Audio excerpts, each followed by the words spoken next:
Ya, kita ke informasi lainnya. Pemirsa, pemerintahan ODSK berkomitmen penuh dalam upaya menurunkan angka stunting di Sulawesi Utara. Beberapa waktu lalu Presiden Republik Indonesia Joko Widodo menyampaikan tahun 2024 angka stunting di Indonesia turun di bawah 14%.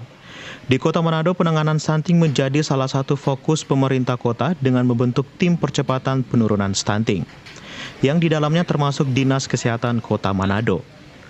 Upaya mendeteksi dan intervensi menjadi langkah untuk penanganan stunting seperti melakukan pengecekan berat bayi hingga melaksanakan posyandu. Peran lintas sektor menjadi hal terpenting dalam penanganan stunting mulai dari gizi ibu hamil hingga gizi bayi saat dilahirkan. Pencegahan dan pengendalian stunting pun, kegiatan deteksi ini dan koreksi-koreksi ini dilaksanakan secara rutin di puskesmas. Tetapi kita tahu bersama bahwa permasalahan stunting tidak bisa diselesaikan dalam skop yang sedemikian kecil, karena permasalahan stunting itu latar belakang akar masalahnya itu lebih luas daripada cuma supply delivery dari layanan kesehatan.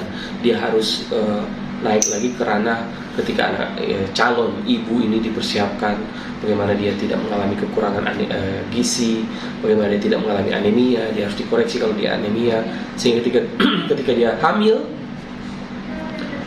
kondisi fisik tubuhnya siap untuk mengandung anak, sehingga di dalam pertumbuhan intrauterin atau dalam kandungan itu tidak terjadi kekurangan energi ataupun tidak terjadi kekurangan suplai oksigen gara-gara anemia. Jadi tindakan itu yang dilakukan sebenarnya.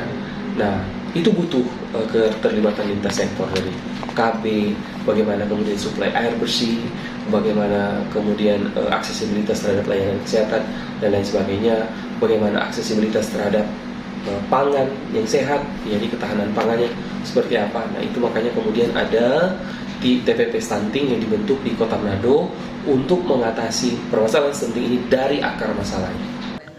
Dari data Dinas Kesehatan Kota Manado tahun 2021, ada sekitar 140 anak mengalami stunting, kemudian turun menjadi 70-an anak di tahun 2022. Upaya edukasi kepada orang tua menjadi hal pokok lainnya dalam penanganan masalah stunting. Hizkia Warankiran melaporkan untuk Kawanua TV.